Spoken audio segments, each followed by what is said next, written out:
Whether, the impacts of torture are most importantly because our country has now been, has participated in it, engaged in it. We've lost our stature across the world, and particularly with our allies.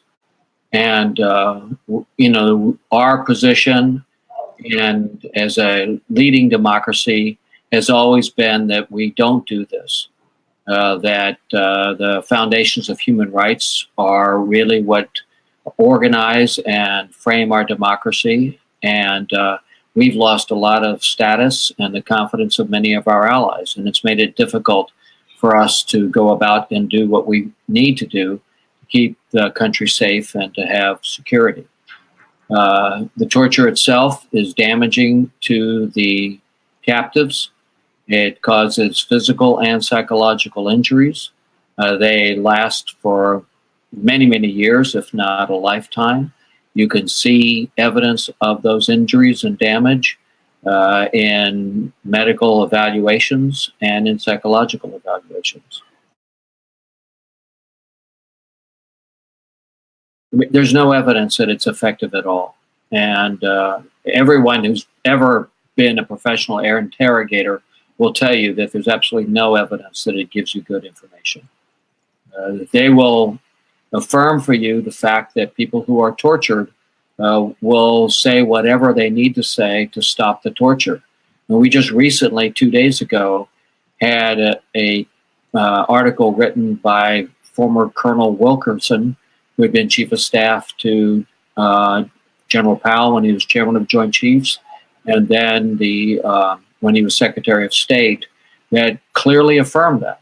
I mean, the man that was tortured, that then led to the invasion of Iraq, said, "I'll do anything and say whatever it takes to stop it." So it doesn't give you any good information. It's not effective.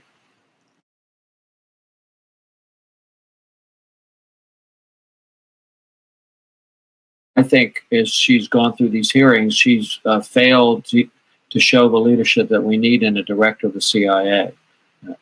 Senator McCain put it just perfectly. This was a time for her to reject torture, to reject any of the actions that had been done and under those interrogation techniques, to lay out a framework of take full responsibility for it, and really lay out what the agency is going to do as it moves forward. And she failed to do that. And I think he said it exactly right, and I fully agree with him and support his not voting for her confirmation.